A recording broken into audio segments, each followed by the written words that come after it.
오늘 말씀 보면 11절이나 17절 보시면 그냥 생각할 부분이 진짜 많은 것 같아요. 여러분들이 오늘 말씀 그렇게 어려운 말씀이 아니라서 여러분들이 조금 시간 내서 천천히 읽어보시면 좋을 말씀입니다. 여기서 잘 말씀을 못 듣더라도요, 가정에서 혹은 어느 곳에 가서 이 말씀 천천히 한번 읽어보시면서 스스로 그냥 노트 같은데 끄적끄적 거려보세요. 그러면 무척무척 좋은 말씀입니다. 오늘 말씀은 에스겔 33장 10절부터 20절에 있는 말씀으로 기준점 하나님 앞에서는 이라는 제목으로 하나님 말씀 증거하겠습니다. 운동 경기에서는 기준이란 게 있습니다. 룰이 있어요. 이것은 중요합니다. 이것이 어떻게 정해져 있는가에 따라서 결과가 결정됩니다. 운동 경기만 그렇겠습니까?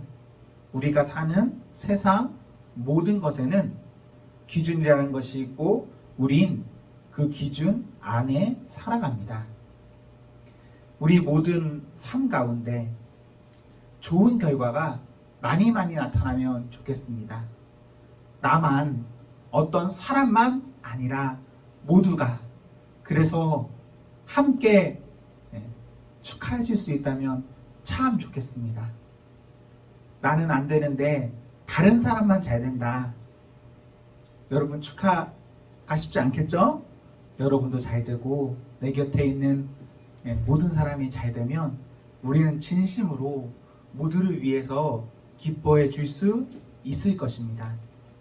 우리 세상이라는 경기 가운데 좋은 기준 잘 선점해서 결과까지도 아름다웠으면 좋겠습니다. 어떤 기준이라는 것이 있고 그 기준이라는 것과 함께 동반해야 할 것이 있는데 그것은 정체성입니다.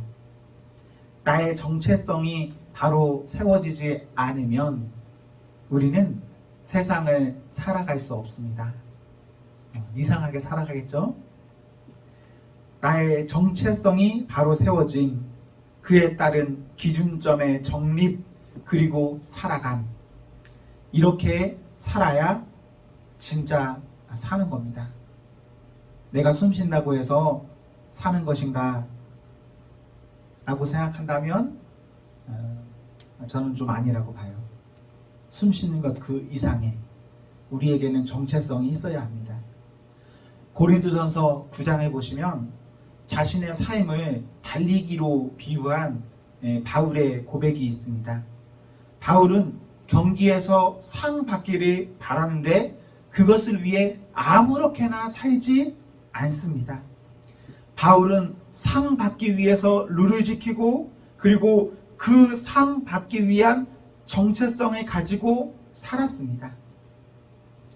바울은요, 예수 그리스도라는 정체성을 가지고 인생 경기를 열심히 살았습니다. 그래서 그 결과에 있어서도 하나님 앞에 있는 거죠. 만약 우리가요, 정체성 없이 열심만 있다라고 한다면 우리는 하나님 앞에 없을 수 있는 겁니다. 바울은 방금 언급했던 고린도전서 9장에서 두려워하는 거예요. 잘못된 길로 갈까봐. 나의 열심이, 그 열심을 통해서 끝까지 아름다운 길로 가야 하는데 전혀 예상하지 못한 하나님과 반대되는 길로 갈까 두려워하는 마음이 있습니다. 우리 모두의 인생 가운데 하나님 주시는 아름다운 정체성이 있어야 합니다. 우리는 오늘 에스겔에 있는 말씀을 읽었습니다.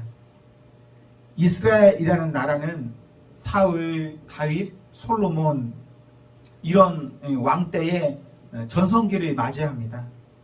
그리고 우리는 별로 가치를 두고 있지 않지만 아합이라는 왕, 이런 왕 때도 전성기입니다. 나라가 잘 살았어요. 나름 좀 살면서 주목받는 시대가 있었는데 그러다 시간이 지나고 예레미야나 에스겔을 읽어보시면 나라가 망해버렸습니다. 우리는 어렴풋이 알아요. 이스라엘이 왜 이렇게 망해버렸나? 옛날에는 정말 화려하고 잘 살았는데 왜 이렇게 돼버렸는지. 이스라엘이 왜 망했을까요? 마음속으로 생각하시면 됩니다. 이스라엘에 힘이 없어서, 주변 나라들이 너무나 대단해서, 그렇게 볼 수도 있긴 있겠죠. 그러나 성경은 그렇게 말하지 않습니다. 이스라엘이 왜 망했는가? 이스라엘에 하나님이 없어서 망했습니다. 호세아 4장 6절에는 이런 기록이 있습니다. 내 백성이 지식이 없으므로 망하는도다. 지식은요, 잠언 1장에서 여호와를 경외하는 것이다 라고 말해요. 경외라는 말은요, 두렵고 떨려한다 라는 말인데, 이스라엘 사람들에게 하나님 앞에 설 때 하나님 앞에서 하나님을 두렵고 떨려하는, 경외하는 마음이 없었습니다. 그래서 그 나라는 하나님 앞에서 인생의 고난을 다 몸소 체험함으로 하나님이 알게 하시려는 그 길 가운데 접어듭니다. 하나님, 우리에게 어떤 좋은 길로도 뭔가를 가르치시면서 인도하시지만, 때로는 하나님 우리에게 어떤 큰 어려움 주시면서도 우리를 끌어가십니다. 이스라엘이 망했습니다. 정말 큰일이죠. 그런데 여기 망한 것보다 더 큰 문제가 있습니다. 이스라엘이 망한 것보다 더 큰 문제. 문제는 사람들이 문제를 인식하지 못하고 있다는 것입니다. 이유야 어찌됐든 일은 터졌고, 그렇다면 그 다음은 그 일을 해결해야 합니다. 잘 되면 좋지만 잘 안 될 수도 있잖아요. 그럼 해결해야겠죠. 과거, 현재, 여기까지는 안 좋을 수도 있습니다. 그러나 미래는, 다음은 있어야 하는데, 다음을 위해서 문제를 해결해야 할 때에 이스라엘은 전혀 문제에 대한 인식을 하지 못합니다. 문제를 알아야 문제를 풀 수 있지 않을까요? 17절이나 20절에 보시면 이 사람들 문제를 모르는 거예요. 하나님 말씀하셔도 하나님이 틀립니다. 이렇게 말하는 거죠. 사랑하는 성도 여러분, 오늘 본문에서 17절, 20절 정직하게 생각해 볼 필요가 있습니다. 혹시 내가 이렇게 살고 있는 것은 아닐까? 과거 하나님께서는 에스겔을 통해 이스라엘에게 말씀하셨습니다. 현재 하나님께서는 에스겔 성경을 통해서 우리에게 말씀하십니다.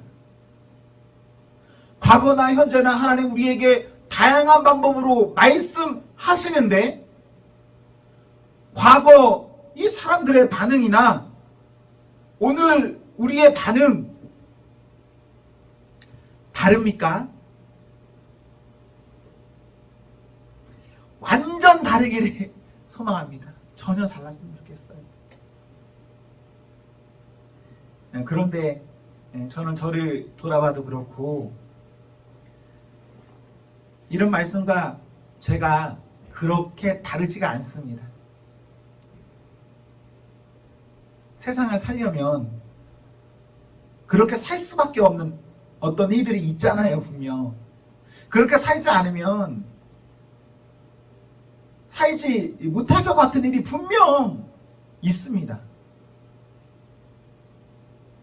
우리는 그때 교회 와서 예배 드리고 찬양도 하고 기도도 하고 뭐 이런 말씀을 보면서도 사실 하나님 말씀을 잘 듣지 못해요. 공공연히 우리 그런 말 하잖아요. 그렇게 살면 안 된다고. 사회에서는 좀 달라야 된다고. 교회에서처럼 하는 거 아니라고. 뭐 좀 이런 말들이 이해가 되면서도 부끄러운 말이에요. 내 스스로도 그런 생각을 가지고 있고 믿는다는 사람들끼리 모여서도 그런 말을 공공연히 하고, 우리 혹시 그런 모습이 우리에게 있다면 우리 모습이 변화되었으면 좋겠습니다. 하나님 말씀 가운데 하나님이 기준점이 되고 하나님이 정체성이 되어서 우리가 거기에 따라 살아가기를. 하나님 말씀하시는데 아니라 하지 마십시오. 내가 알아봤자 얼마나 안다고. 말씀이 이렇게 말씀하시는데 내가 그 앞에 토를 답니까? 제가 여러분에게 말하는 것은 진리가 아닙니다. 제가 여러분에게 말하는 것은 얼마든지 틀릴 수가 있어요. 하지만 성경에서 기록되어 있는 그 말씀하심은 불변합니다. 그래서 우리가 그 앞에서는 나의 어떠한 생각을 내려놓고 하나님만 볼 수 있는 성도가 되십시오. 저는 우리가 하나님 앞에서 곰곰이 생각해 보기를, 또 꾸며지지 않기를 소망합니다. 하나님 앞에서 그래서 아주 정직히 고백할 수 있기를 바라는 거죠. 여러분이 저 앞에서는 꾸며서 말할 수 있습니다. 우리들끼리 말할 때는 뭔가 이렇게 거짓도 덧보탤 수 있어요. 사람들 앞이니까. 하지만 하나님 앞에서는 달라야 합니다. 하나님 앞에서는 그냥 내 어떠한 죄가 있든 내 어떠한 교만이 있든 내 어떠한 무엇이 있든 그냥 털어놓는 거죠. 11절 보시면 우리 하나님 악인이라고 해서 그 악인이 죽는 것을 기뻐하시는 하나님이 아닙니다. 14절에 보시면 사람이 아무리 악하다고 해도 우리가 돌이키면 15절에 살려주십니다. 우리 잘하고 있다면 더 힘내서 변치 않고 잘하십시오. 잘하다 다른 길로 빠지면 안 되는 거예요. 네, 계속 잘하시고요. 어떤 잘못함이 있다라면 끊어내면 되는 겁니다. 여러분이 아무리 나쁜 사람이어도 괜찮아요. 하나님이 용서한다 하셨는데 뭐 어떻습니까? 하나님 앞에서 우리가 잘못한 것 있다면 회개하고 돌이켜서 살면 됩니다. 그리고 우리가 하나님과 사랑 앞에 잘못한 것이 있다면 회개하고 돌이키고 책임져야 될 부분에서 책임지고 살아가면 되는 겁니다. 잘못된 길에 서 있다고 포기하면 안 됩니다. 여러분 이제 20대잖아요. 지금 돌이켜서 평생을 그 돌이킨 길로 살아갈 수 있다면 오히려 좋은 거 아닐까요? 지금 어떤 길을 잘못 들어섰다고 들어선 거 어쩔 수 없죠 라고 하면서 평생 살아가면 그거 진짜 끔찍한 일입니다. 빠르면 빠를수록 빨리 돌이킬수록 그만큼 우리에게는 아주 유익함이 있습니다. 지금 돌이키는 것과 앞으로 10년 후에 돌이키는 것과 20년 후에 돌이키는 것, 언제가 제일 좋냐면 지금이 제일 좋은 겁니다. 지금. 우리 죄라는 거 지어봤잖아요. 죄를 갖고 살면 얼마나 무겁습니까? 무거운 짐을 지고 계속 살아야 되는 거예요.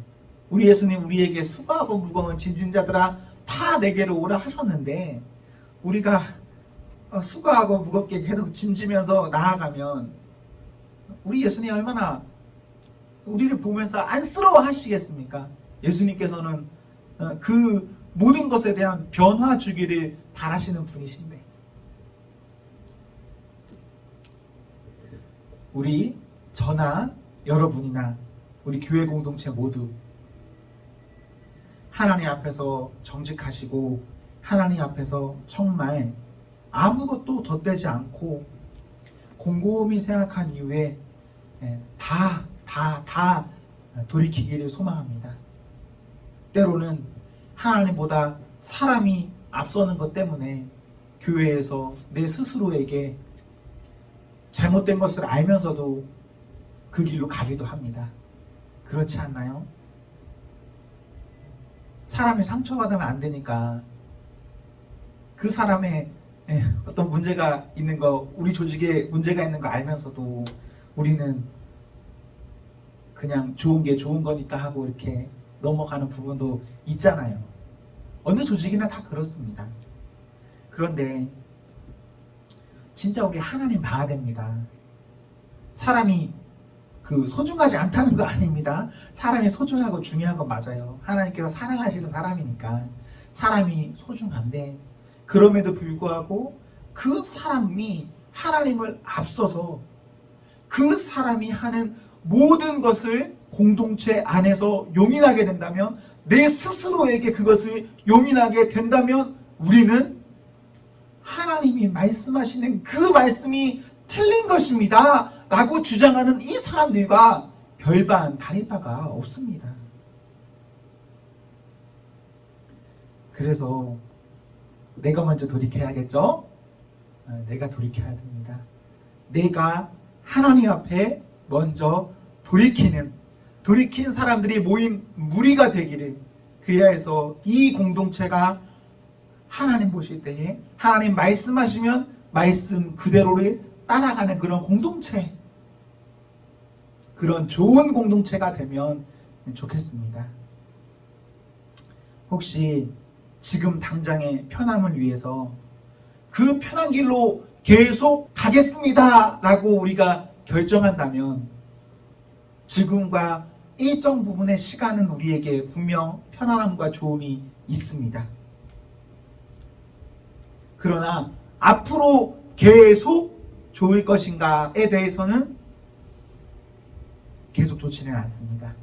그래서 빨리 하나님 앞에서 돌이킬 수 있어야 합니다.